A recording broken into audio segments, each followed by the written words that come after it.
என்னப்பா இங்கே வர்றீங்க? தேர்தல் வேலை யார் பார்க்கறது? என்ன இங்கே வர்றீங்க? நீங்கள் இங்கே வந்து வேலை பார்த்துட்டு இருக்கீங்க. நமக்கு ஆப்போசிட்டில் நிற்கிறோம். ஓட்டுக்கு 1500 பணம் கொடுத்துருக்கான். ஒன்று தடுத்து நிறுத்தணும், இல்லாட்டி நம்ம 2000 கொடுக்கணும். அது சரியாக வராது. பணத்தை கொடுத்ததை நம்ம தடுத்தோம்னு சொல்லி கெட்ட பேர் வேண்டாம். நம்ம வேறு ஏதாவது பண்ணுவோம். 2000 ரூபா கொடுத்தாலும் அவங்கள்ட்டையும் வாங்குவான், நம்மள்ட்டையும் வாங்குவான். 4 ஓட்டு இருந்தால் 2 பிரித்து போட்டுருவான். அது சரியாக வராது. தம்பி வரட்டும், கேட்டு கலந்து பேசுவோம். சரி, 1500 ரூபா கொடுக்குறான், நம்ம 2000 ரூபா கொடுத்துருவோம் அப்படிங்கிறாரு. 1500 ரூபா கொடுக்குறாங்க, 1500 கொடுக்குறாங்க. 2000 கொடுத்துருவோம்னு அப்புறம் சொன்னா 5000 அடிச்சிருவோம். 5000 இந்த எலெக்ஷன் கமிஷன் கடுபிடியில நம்ம 5000 ரூபா கொண்டு கொடுத்துட முடியுமா? சேர்த்துடலாமா? அதே தான் நானும் சொன்னேன். முடியாது. வேற ஏதாவது ஐடியா இருந்தா சொல்லுங்க, அதுக்கு தான் உங்களை கூப்பிட்டோம். ஒண்ணு செய்வோமா? சொல்லுங்க.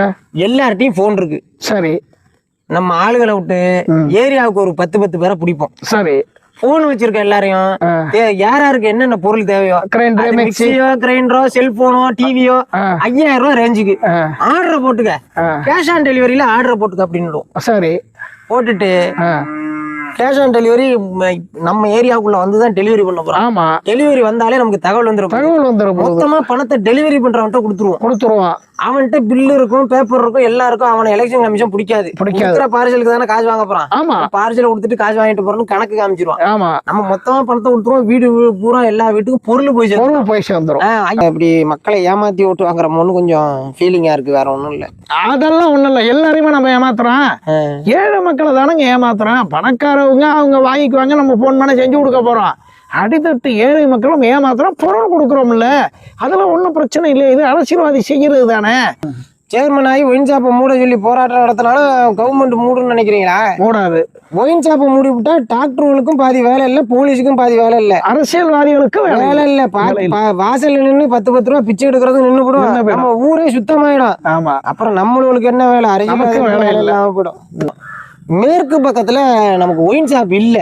ஆமா, ஏன்னா ஒரு புது ஒயின் ஷாப் அங்க கொண்டு வந்து வைப்போம். பார் கான்ட்ராக்டா ஒன்றியத்திட்டே கொடுத்துட்டு போடுறோம். பாரை வச்சு சம்பாரிச்சுக்கிறாரு. இல்ல, இந்த கிழக்காண்ட இந்த ஜாதி பிரச்சனை நடந்தது, வெட்டு ஊத்து நடந்தது, அதையும் நம்ம கண்டுக்கல. இந்த சுப்பிரமணிய வீடு எறிஞ்சு போச்சு, அதுக்கும் நம்ம ஒன்றும் செய்யவும் இல்லை, கண்டுக்கவும் இல்லை.